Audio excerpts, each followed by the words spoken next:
Good morning. I want to sincerely thank the Clovis Elks Lodge 2599, the VFW, the American Legion, the Business Organization of Old Town Clovis Veterans Memorial District, the City of Clovis, Clovis Roundup, and everyone who is here this morning to witness and to participate in this event. I am proud and honored to be among all of you this morning at our Clovis Flag Day ceremony. I am deeply humbled at this opportunity to be able to share a few words as we commemorate the adoption of the United States flag some 242 years ago on June 14, 1777. The stories of how we all got here reminds us of the magical, intoxicating power of America. Our younger generations may sometimes forget that feeling or have never experienced it, but you and I have not. I assure you also that I have not, because like some of you, I came from afar and fell in love with America. You see, America became my home on November 15, 1976. It was the bicentennial celebration of America's independence. I was only 5. I have never seen the flag of the country of Laos, the home country of my parents. Laos fell to communist rule after America returned home from the Vietnam War. America was our only hope of freedom. But many Hmong chose freedom over communism, so we left everything behind to come to this new land.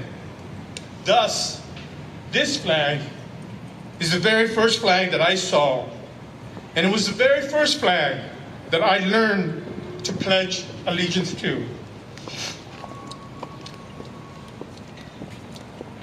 As we mark our flag's birthday, the ideals for which our flag stands still challenge us. The great American experiment in freedom and democracy has really just begun. Celebrations such as this are important because they remind us of the terrible hardships of our forefathers willingly endured for their beliefs. And they challenge us to match that greatness of spirit in our present time. These anniversaries remind us that freedom is not a resting place, but a constant goal spurring us to ever greater achievements. I do not know about you, but I always get a warm sense of gratitude deep inside my heart and a chill up and down my spine when I say the Pledge of Allegiance.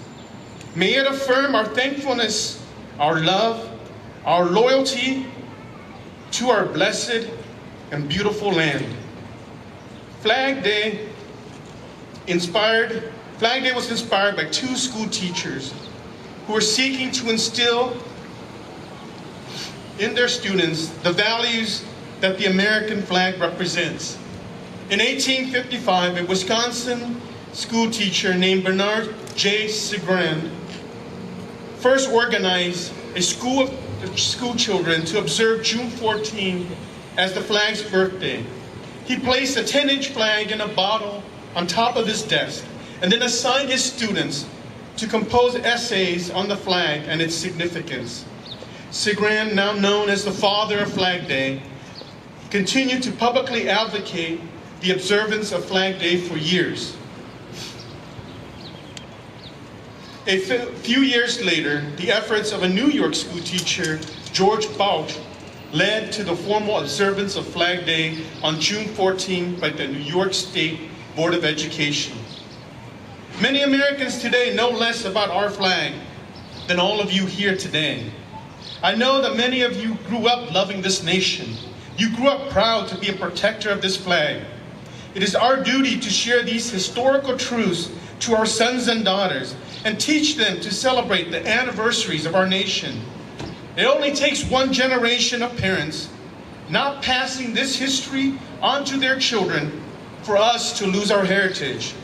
We must resolve to not be that generation. Thinking back to the times of our founding, one realizes that our democracy is so strong because it was forged in the fires of adversity. In those dark days of the Revolutionary War, it must have been easy to give up into despair. It truly was a perilous time for our new nation. How could America defeat the powerful Great Britain? Clearly, our forefathers were motivated by something bigger than themselves because we prevailed. With the birth of our nation, the cause of human freedom had become forever tied to that flag and its survival. As the American Republic grew and prospered and new stars were added to the flag, the ideal of freedom grew and prospered. As our country spread across the continent, millions of the dispossessed, the persecuted, the tired, the hungry, and poor flocked to our shores. Our pioneers carried our flag before them, a symbol of the unconquerable spirit of a free people.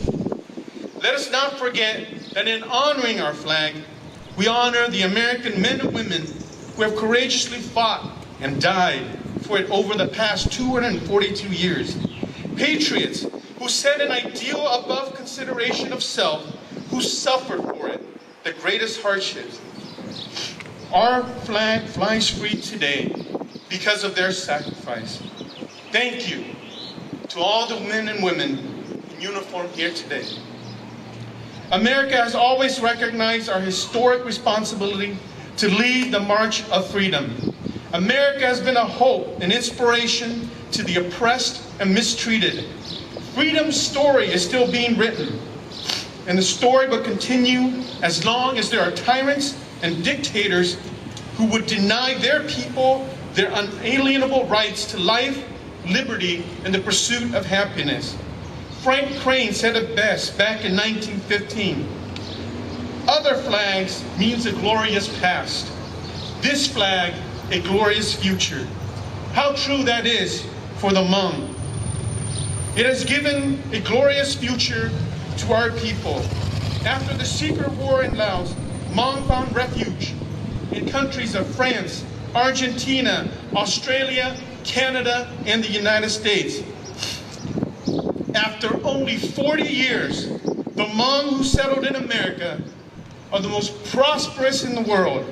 We are the richest, the most educated, started the most businesses, owned the most property, elevated to positions of leadership, and we are the most able to help our fellow citizens in our neighborhoods, as well as the rest of the Hmong in the world. Today, there are over 2.7 million Hmong in China, yet they pale in comparison to the Hmong in America and what we have achieved. I share this to remind you that the American experiment of freedom and the American dream is still alive and strong. For those in need of protecting, the American flag brings a sense of safety. For those who seek to commit evil acts, the American flag brings a sense of fear. For those in need of humanitarian aid, the American flag brings a sense of relief. Human suffering moves us to act. And in times when disaster strikes, the American flag is never far behind, offering support when it is needed most. For those seeking refuge, the American flag brings hope. But no reaction to the American flag is as strong as when it is flown here at home. That's because it is citizens like you that truly understand how blessed we are. I pay little attention to those who mock or show little appreciation to our flag. Rather, I, along with you, choose to thank God each and every day that when I wake up, the land beneath my feet is American soil. What comes to your mind when you see the flag? For me, it is an enormous sense of pride. It is an understanding that I am fortunate to live in a country that affords me freedom and opportunity and an understanding that our diverse mix of cultures are bound by the values that this flag represents. America is truly extraordinary, is an extraordinary country, and this flag stands as a daily reminder. Every time we place our hands over our heart and pledge allegiance to the flag, let us all be reminded that our most precious inheritance is freedom, and that history has bestowed on each of us the unique responsibility for its protection.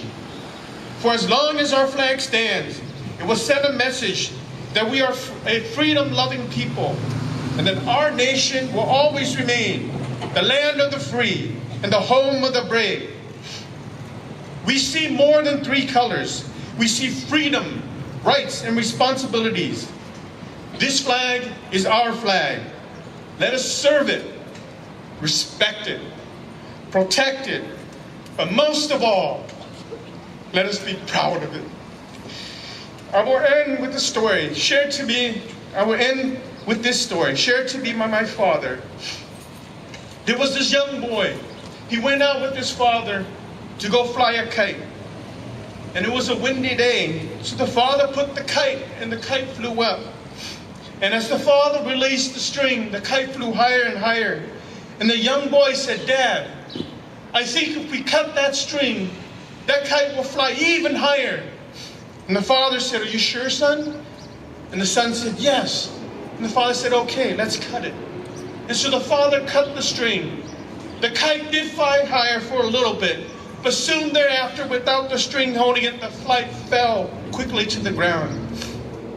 You see, young people, many times we think that history, our Constitution, our values, our parents, those who are blessed with gray hair, have no meaning in our lives. But they are the string that hold us. They're the ones that keep us going higher. We must not neglect that. And it is God who is part of that string that allows us to go up high. So let us not cut that string. Let us remember our history. Let us appreciate where we have come from. Thank you very much. May God bless you. May God bless the citizens of Clovis and of Fresno County. And may God bless our great nation.